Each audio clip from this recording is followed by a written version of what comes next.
बिस्मिल्लाहिर्रहमानिर्रहीम। हज़रात अस्सलामु अलैकुम। मैं रिज़वान अली दानिश हुसैनी चैनल लखनऊ से आपकी खिदमत में हाज़िर हुए हैं। इस वक्त हमारे साथ एक ऐसी शख्सियत मौजूद हैं जो किसी तारुफ़ की मोहताज नहीं है।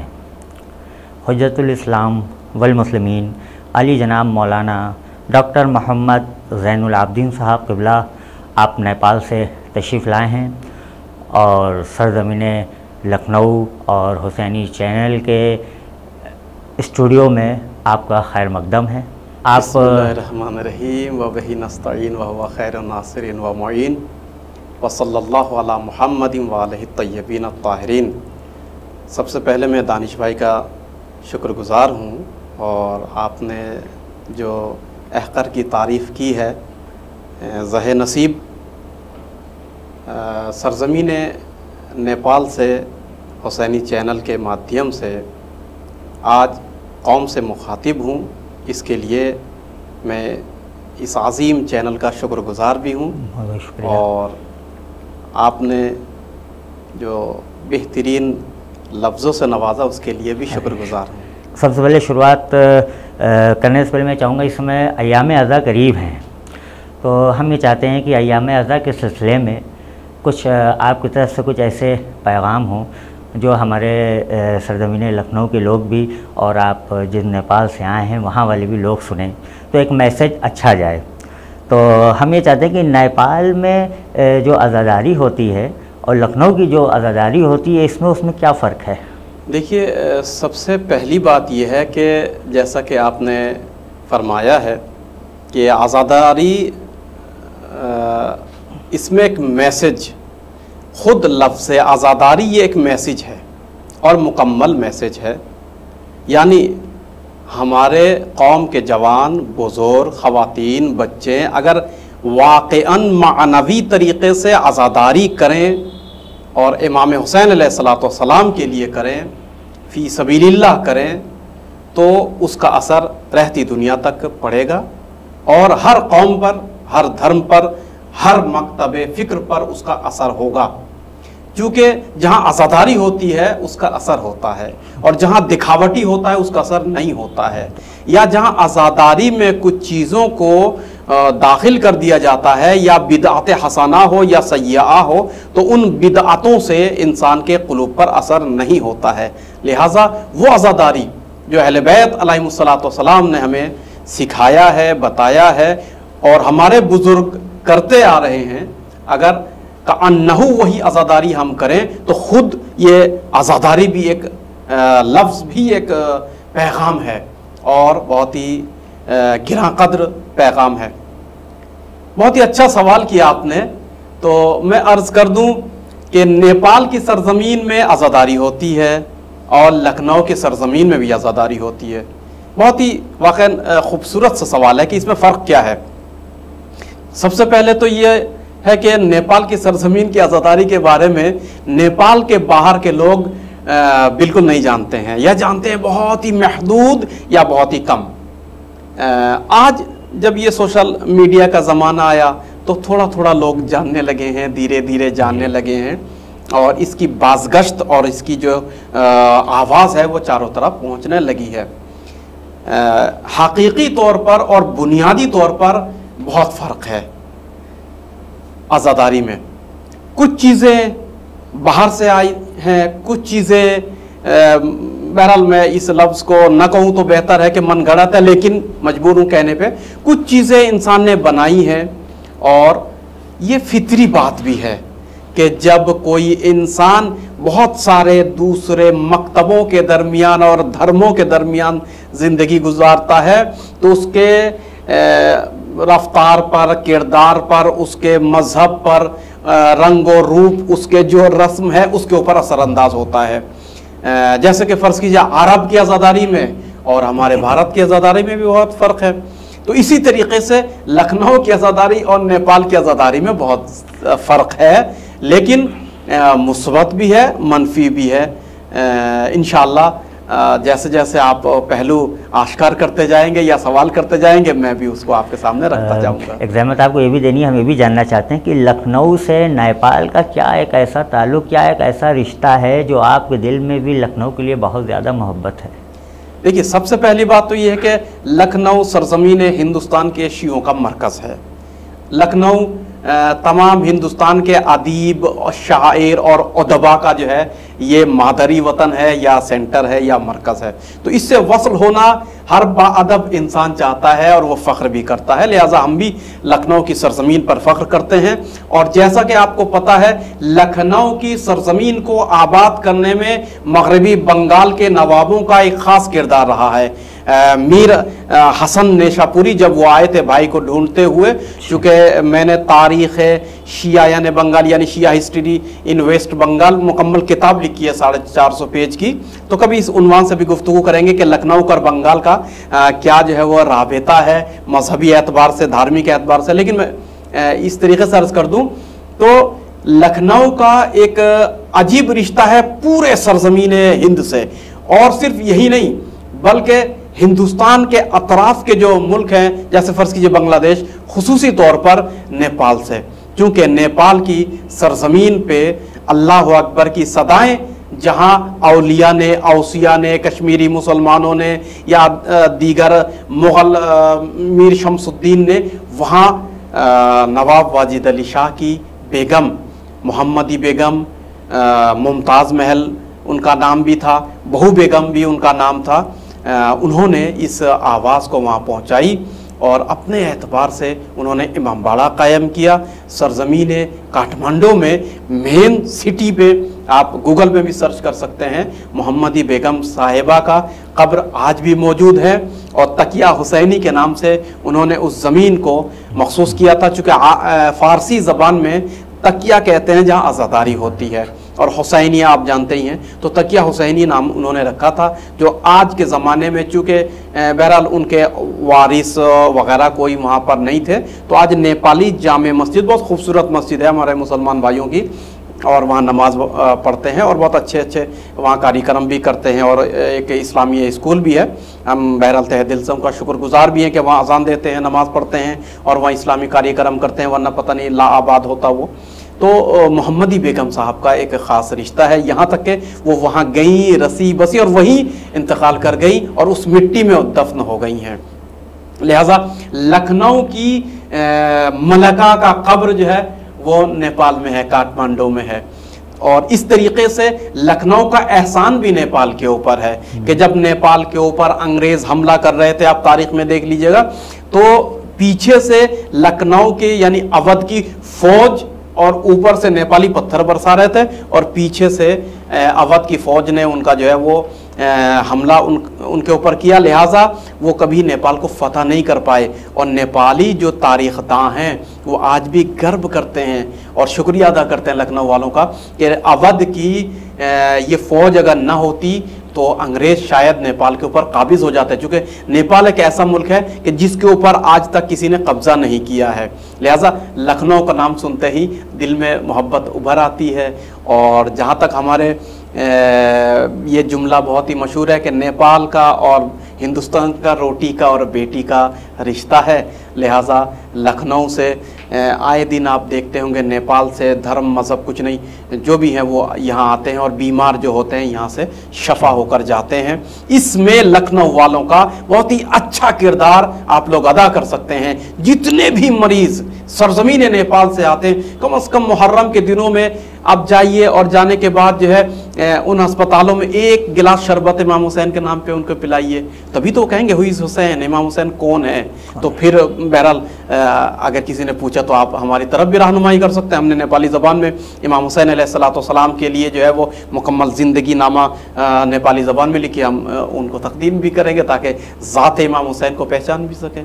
अच्छा, हमने एक बात ये भी सुनी है कि नेपाल में जो अज़ादारी होती है और जो लखनऊ में एक अज़ादारी होती है, इसमें उसमें बहुत फ़र्क है। और वहाँ पे शायद सुना है कि 60% लोग अहले सुन्नत भी अज़ादारी करते हैं। जी, ये बहुत ही अजीब बात है। सरज़मीन नेपाल में मुहर्रम के दिनों में अगर आप आएँ तो ऐसा लगेगा ये अहले बैती कंट्री है चारों तरफ से। यानी अभी अभी इसी वक्त जो मैं अभी चल के आ रहा हूँ, समझ लीजिए, वहाँ के ई रिक्शों से नोहे की आवाज़ आती है, जा बजा जो है वो ई रिक्शों पे। और यानी बकरा ईद के बाद तो चारों तरफ गलियों में और रास्तों पे जो है ए रिक्शा हो या घरों से नोहे की आवाज़ आती है, नदीम सरवर की आवाज़ हो या अली वारिस की या इरफान की या किसी की भी।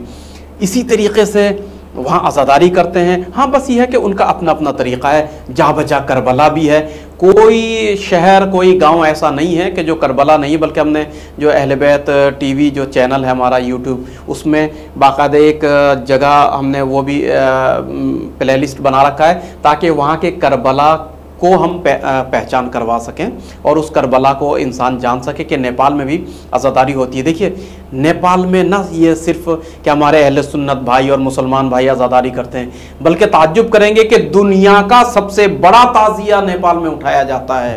और हिंदू भाई आशूर के दिन एक प्रोग्राम करते हैं, नेट पे आप सर्च कीजिएगा, डाहा कहा जाता है, DAHA, वो अपनी ज़बान में बोलते हैं, आशूर को डाहा कहते हैं। तो डाहा के दिन वो बहुत बड़ा ताज़िया बनाते हैं, या हुसैन करके। जनकपुर जो बहुत ही फेमस सिटी है, उसके बाजू में एक जगह है जहां अजीब बात यह है कि राम जी की जो वाइफ थी सीता, उनका जन्मभूमि वहां पर है।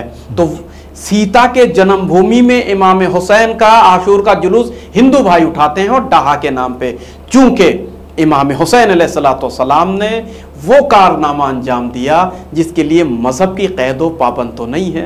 हर धर्म हर मज़हब के लोग इमाम हुसैन अलैहिस्सलाम को मानेंगे, बस हम अगर इमाम हुसैन के मैसेज को सही से पहुंचा सकें।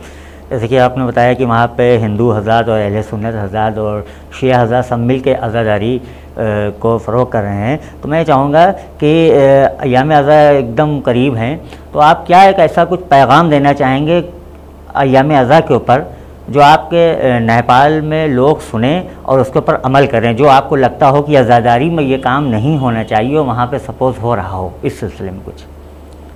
देखिए, आज़ादारी के हवाले से इमाम हुसैन अलैहिस्सलाम का जो करबला का पैगाम है, उसी की तोज़ी और उसी को अगर हम याद रखें तो ये बहुत बड़ा पैगाम है। लेकिन मैं एक अतना सा तालिब इल्म हूँ, मैं हुसैनी चैनल के माध्यम से ये कहना चाहता हूँ कि जब मुहर्रम आए तो मेरे कौम के जवानों, कौम की बहनों, माएँ, उलमा, फज़ला, खुतबा, ज़ाकिरीन, मरसिया खान, नोहा खान, वो ये समझे कि मैं इमाम हुसैन अलैहिस्सलाम का बचा हुआ वारिस हूँ और मैं आज़ादार हूँ। चूँकि अगर कोई आज़ादार हो और जुलूस में वो अपने अमल से, रफ्तार से, किरदार से आज़ादार ना दिखाए तो इस आज़ादारी का मनफी असर पड़ता है। फ़र्ज़ कीजिए कोई जवान है, आज़ादार है, काला ड्रेस पहना है और फ़र्ज़ कीजिए पैर और सर बरहना है और जा रहा है मातम करते हुए जुलूस के साथ, या अलम पकड़ा हुआ है और वो गुटखा खा रहा है, चबा रहा है, सड़क पे थूक रहा है, तो दूसरे मजहब जो देखने वाले हैं अच्छा असर पड़ने के बजाय इसके ऊपर गलत असर पड़ेगा।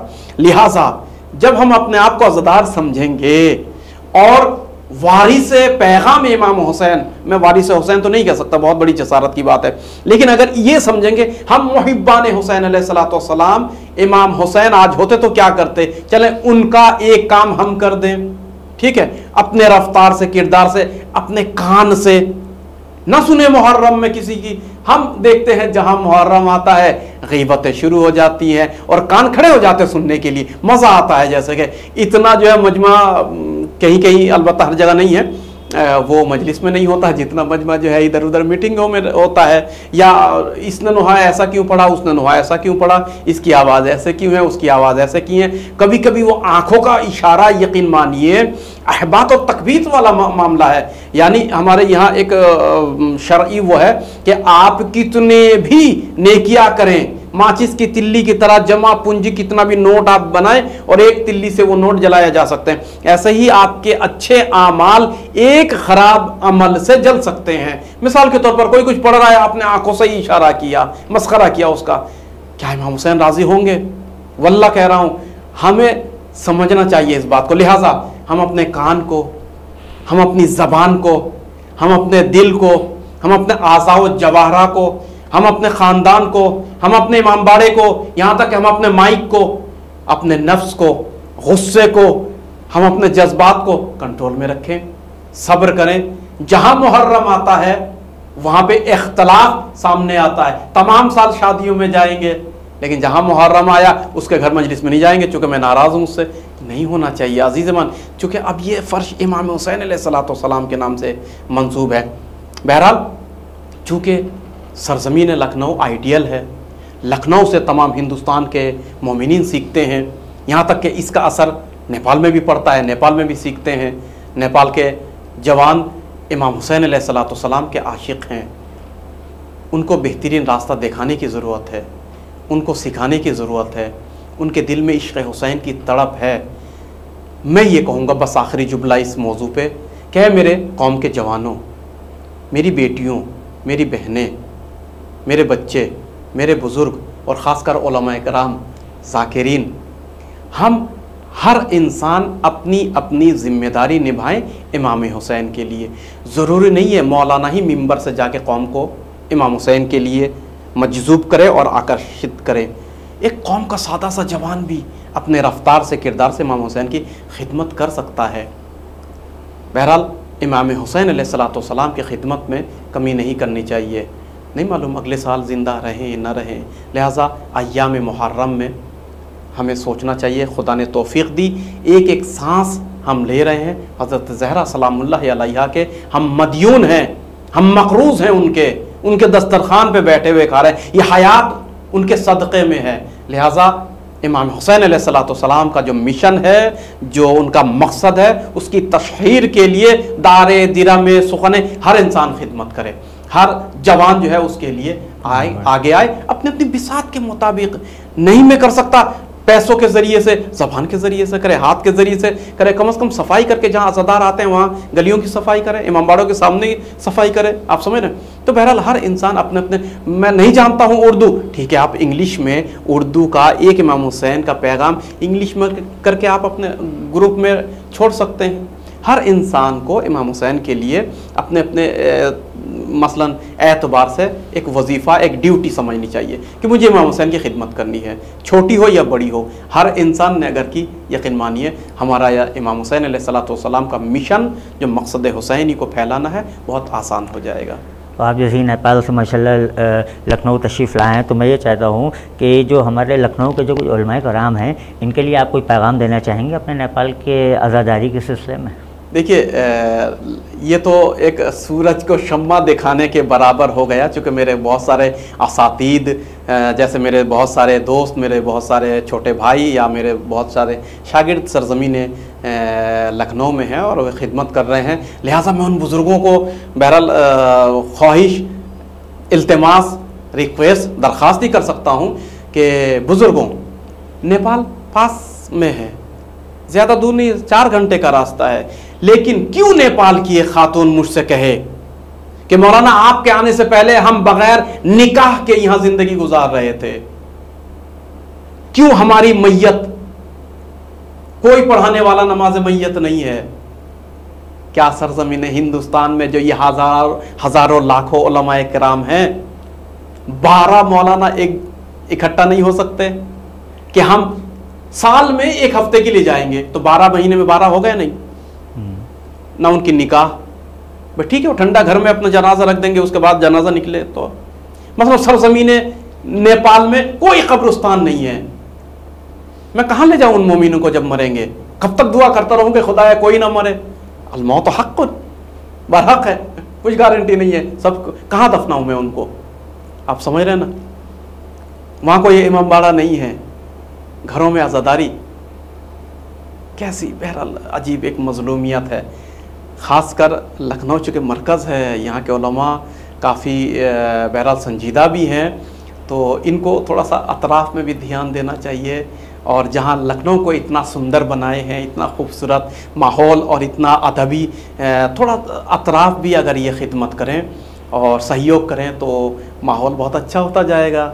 और चूँकि मैं ये देखता हूँ कि जो भी अतराफ में हैं वो इल्म दीन हासिल करते हैं, या अदीब हैं, शायर हैं, डॉक्टर हैं, इंजीनियर हैं या मौलाना हैं, वो सब लखनऊ आने के जो है तगोदों में रहते हैं। मैं शियों का मरकज़ कुमुल मुक़द्दस से उठ के उस गार में, वादी में और उस सरजमीन, क्या बताऊं मैं आपको, एक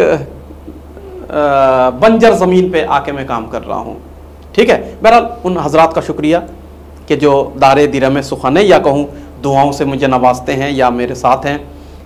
खुदावंद आलम उनको तरक्की दे और ऐसे मुल्कों में अहले बैत अलैहिमुस्सलाम के मारिफ को फैलाने में उनको और मज़ीद तौफ़ीक़ इनायत करें। लेकिन कम है, अभी भी हम जो है वो तिफ़्ल मकतब हैं। जैसा कि आपने इससे पहले भी जिक्र किया, सरज़मीन नेपाल के शिया, यकीन मानिए आप जाके इंटरव्यू ले लीजिए, नेपाल के मुसलमानों से पूछिए क्या किसी शिया को जानते हो, नहीं मालूम है, चूँकि है ही नहीं वहाँ, बहुत ही कम। यानी पूरे सरजमीन नेपाल में 600 700 800 अगर शिया हैं तो कुछ भी नहीं है। एक मुल्क में अगर कुछ भी नहीं है, गुमनाम है, किसी को पता भी नहीं है, चूँकि कोई सेंटर नहीं है ना, कोई मरकज़ नहीं है, तो ये तबई चीज़ है। बहरहाल उलमा से गुजारिश करूँगा कम से कम दुआएं खैर करें इंशाअल्लाह। और एक आपसे एक सवाल ये भी है कि देश के अमन व अमान के लिए हम ये चाहते हैं कि हिंदू मुस्लिम एकता के ऊपर हुसैनियत का क्या पैगाम आप देना चाहेंगे? देखिए, इमाम हुसैन अलैहिस्सलाम का परचम और उनका मिशन का परचम, यानी उनका मकसद का जो झंडा है, वो ख़ुद इत्तिहाद का मरकज़ है। बहुत ही एक अजीम शख्सियत ने कहा कि शियों ने अभी इमाम हुसैन को पहचाना नहीं है। हकीकत में लफ्ज़ शियों को तो मैं नहीं कहूँगा क्योंकि बहुत बड़ी शख्सियत है, लेकिन हम लोगों ने इमाम हुसैन को सही यूज़ करना नहीं सीखा। मेरा जुमला शायद नेपाल में रहते हुए आपको चुभ रहा होगा, लखनऊ के इस तहज़ीब और चमनिस्तान में इमाम हुसैन अलैहिस्सलाम के उन पैगामों को, उन मैसेज को हम नहीं दे पाए हैं। अगर उस मैसेज को हम दें तो ऑटोमेटिक वो संग मील है इत्तिहाद के लिए। इमाम हुसैन अलैहिस्सलाम के लिए आप देखिए ना, दुनिया के अजीम लोगों ने, यहाँ तक सरज़मीन हिंदुस्तान के जो हमारे बड़े बड़े दानिशमंद हैं, लीडर हैं, इवन महात्मा गांधी हैं, बड़े बड़े आचार्य हैं, कितने बेहतरीन जुमले वादा करते हैं। और मज़ीद इमाम हुसैन को अगर हम उन तक पहुँचाते, यानी इमाम हुसैन की ज़िंदगी को, इमाम हुसैन की हयात को, इमाम हुसैन के अखलाक को, इमाम हुसैन के मिशन को, ये तो इन्होंने खुद ही मेहनत की और इमाम हुसैन अलैहिस्सलाम के बारे में जो ये जान पाए हैं। काश हम भी चंद कदम आगे बढ़ें। अलबत्ता बहुत काम हो रहा है, लोग आ रहे हैं, लेकिन और ज़्यादा हमें ज़रूरत है इमाम हुसैन अलैहिस्सलाम को पहचानवाने की। उसे के आखिरी सवाल आपसे और कि हमारे जो हुसैनी चैनल है, जनाब रफ़त आलम साहब हैं, और हुसैनी चैनल की जो पूरी हमारी टीम है, रात दिन जाग के इतनी मेहनत कर रही है हुसैनी चैनल को आज इस मुकाम पे लाएं, हुसैनी चैनल के सिलसिले में आप क्या कहना चाहेंगे? देखिए, ख़ुद हुसैनी चैनल का जो नाम है वो बहुत ही मुबारक नाम है, बहुत ही प्यारा नाम है, और ये नाम तकरीबी नाम है। तकरीब समझते हैं ना, यानी इत्तिहाद का मरकज़ है ये नाम हुसैनी चैनल। मैं बहुत ही फ़ख्र के साथ कहता हूँ कि सरज़मीन हिंदुस्तान में छोटे मोटे बहुत सारे चैनल होंगे और हैं, हुसैनी चैनल ये वाहिद चैनल है कि हज़रत ज़हरा सलामुल्लाह अलैहा के ऊपर हमने एक इंटरनेशनल सेमिनार पहली दफ़ा नेपाल के सरज़मीन पे, इस तालिब इल्मी बहरहाल और इस बेवजूदी में कहिए, या हमारा कोई वजूद नहीं है फिर भी, तो वहाँ पर हमने किया और हमने दावत की और अल्हम्दुलिल्लाह तशरीफ़ लाए और पूरी टीम के साथ। तो ये वाहिद चैनल है कि जिसने हमसे कोई पैसा नहीं लिया, सिर्फ नाम है हज़रत ज़हरा सलामुल्लाह अलैहा के लिए, यानी मादर हुसैन के लिए हुसैनी चैनल, बल्कि मेहमान नहीं बल्कि मेज़बान बनकर वहाँ तक पहुँचा। ये इफ्तिखार हासिल है। लिहाजा आज जब हुसैनी चैनल ने मुझे बुलाया तो मैं बड़े फ़ख्र के साथ आया हूँ, क्योंकि इससे एक रिश्ता है मेरा, आप समझ रहे हैं। और हुसैनी चैनल से मैं एक दरख्वास्त भी करना चाहता हूँ, रफ़त आलम साहब हों या इसके जितने भी मेंबर हैं, अलबत्ता मैं भी एक इसके मेंबर में से हूँ, रफ़त आलम साहब का शुक्रिया अदा करता हूँ, और इसको तोसी दें और इसको फैलाएं, इसका प्लेटफार्म और दीगर स्टेट तक बढ़ाएं। जब इतना अच्छा काम कर रहे हैं, और एक बारीक बात हो सकता है एडिट करने वाले इसको कार्ड भी दें और रख भी दें, बहरहाल ये तो रिकॉर्ड हो रहा है, सिर्फ मजलिसों तक आप महदूद न रखें। कल्चरल रिकॉर्ड होना चाहिए, सोशल रिकॉर्ड होना चाहिए, प्रोग्रामिंग यानी आइंदा हम अपनी नस्लों के हवाले क्या देना चाहिए, स्पेशलिस्ट आए, इंजीनियर आए, एजुकेशन लाइन के ऊपर बाकायदा कोर्स यहाँ से हो। हुसैनी चैनल का मकसद ये नहीं कि सिर्फ मजलिसों का हम रिकॉर्ड, आज चैनलों में आज जो है वो फलां का बहरहाल डेथ हो गया है, फलां मौलाना आ रहे हैं, वो बहुत अच्छी बात है, निदाए मिन्नत ये अलग गोशा है। लेकिन और भी बहुत सारे मौजूआत ऐसे हैं कि जो खाली हैं, दूसरे चैनलों में भी नहीं है, आपके यहाँ भी नहीं है। आप आइए, उसके ऊपर भी काम कीजिए, आप समझ रहे, ताकि जवानों के लिए ज़्यादा से ज़्यादा आप काम कर सके, दुआएं भी मिल सकें और इमाम हुसैन का नाम भी हुसैनी चैनल के साथ साथ वो हो सके। लेकिन इन तमाम चीज़ों के बावजूद हुसैनी चैनल को मेरा लाखों सलाम कि हुसैनी चैनल जो है वो आज़ादगी के साथ, इस्तिक़लाल के साथ काम कर रहे हैं और दुनिया तक अपना पैगाम पहुंचा रहे हैं, और हम जैसे नाकसों का और अहकारों का पैगाम भी पहुंचा रहे हैं। इसके लिए बहुत बहुत शुक्रिया जनाब, मैं आपका शुक्रगुजार हूं कि आपने अपना कीमती वक्त हुसैनी चैनल को दिया। ये हमारी और हमारे हुसैनी चैनल की खुश नसीबी है, क्योंकि आप जैसी इतनी बड़ी शख्सियत जो नेपाल से तशरीफ़ लाए हैं, अभी आपके सामने हुज्जतुल इस्लाम वल मुस्लिमीन आली जनाब मौलाना डॉक्टर मोहम्मद ज़ैनुल आबिदीन साहब क़िबला तशरीफ़ नेपाल से लाए हुए बहुत अच्छे ख़यालात पेश कर रहे थे मोमिनीन के लिए। मैं इनका शुक्रगुजार हूँ, फिर एक बार शुक्रिया अदा करता हूँ, बहुत बहुत शुक्रिया। हज़रत अस्सलामु अलैकुम व रहमतुल्लाहि व बरकातुहू।